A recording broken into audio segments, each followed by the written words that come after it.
নমস্কাৰ স্বাগতম জনাইছো নিউজ অসমলৈ ষ্টুডিঅ'ত মই জন্মনিমিতি সদৌ অসম অস্থায়ী মিটাৰ ৰিডাৰ আৰু বিল ক্লাৰ্ক কৰ্মী সন্থাৰ অসহযোগ আন্দোলন কাৰ্যসূচী গ্ৰহণ সদৌ অসম অস্থায়ী মিটাৰ ৰিডাৰ আৰু বিল ক্লাৰ্ক সন্থাই যোৱা 2 ডিচেম্বৰ তাৰিখে দেৰগাঁৱৰ বিদ্যুৎ উপসংমণ্ডল কাৰ্যালয়ৰ সন্মুখত গ্ৰহণ কৰে অসহযোগ আন্দোলনৰ কাৰ্যসূচী কৰ্মৰত কৰ্মচাৰীসকলৰ চাকৰি নিয়মীয়াকৰণৰ লগতে তেওঁলোকৰ 11 দফীয়া বিভিন্ন দাবী পূৰণৰ বাবেই এই আন্দোলনৰ কাৰ্যসূচী গ্ৰহণ কৰে এই আন্দোলন 2 ডিচেম্বৰৰ পৰা 7 ডিচেম্বৰলৈকে অব্যাহত থাকিব বুলি জানিব পৰা গৈছে যদিহে অনাগত দিনত অসমৰ মুখ্যমন্ত্ৰীয়ে তেওঁলোকৰ দাবীসমূহ পূৰণ নকৰে তেতিয়াহ'লে ইয়াতকৈ ভয়াৱহ আন্দোলনৰ কাৰ্যসূচী গ্ৰহণ কৰিব বুলি উক্ত প্ৰতিবাদস্থলীতে মন্তব্য আগবঢ়াইছে প্ৰতিবাদকাৰীসকলে বহুত দিনৰ পৰা আমি 10-15 বছৰ ইয়াত অস্থায়ীভাৱে কৰ্মী হিচাপে কাম কৰি আছোঁ আৰু 18 এপ্ৰিলতে যি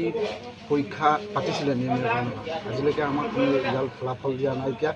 তাৰ বিৰুদ্ধে আমি চৰকাৰৰ বিৰুদ্ধে প্ৰতিবাদ কৰিছোঁ সোনকালে ৰিজাল্ট দি আমাৰ ইয়াত যি মানে কৰ্মচাৰী আছে অস্থায়ী কৰ্মচাৰী সকলোবিলাকে যাতে পুৰা নিয়মীয়াকৰণ কৰিব লাগে সেই প্ৰতিবাদত আমি অসহযোগ আন্দোলন কৰিছোঁ যি পৰ্যন্ত আমাৰ ৰিজাল্ট নিদিয়ে আৰু আমাৰ 90% এই পদ পূৰণ নকৰে সেই পৰ্যন্ত আমি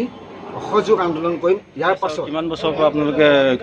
আমি আজি 10-15 বছৰ 20 বছৰ ধৰি এই সকলোকে আমাৰ যিসকল আজি সহযোগী আমাৰ আছে সকলোৱে আমি আজি দেৰগাঁও উপসংমণ্ডলত কাম কৰি আছোঁ সেই সকলোবিলাককে যাতে আমাৰ স্থায়ীকৰণ কৰিব নহ'লে আমাৰ ভৱিষ্যতটো অনিশ্চিত হৈ গৈছে ইয়াৰ উপৰিও আকৌ নতুন ল'ৰা সোমোৱাই পেলানি আমাৰ পৰিয়ালটোৱে নহয় দেৰগাঁৱৰ পৰা অৰূপ কুমাৰ ৰায়ৰ ৰিপৰ্ট নিউজ অসম।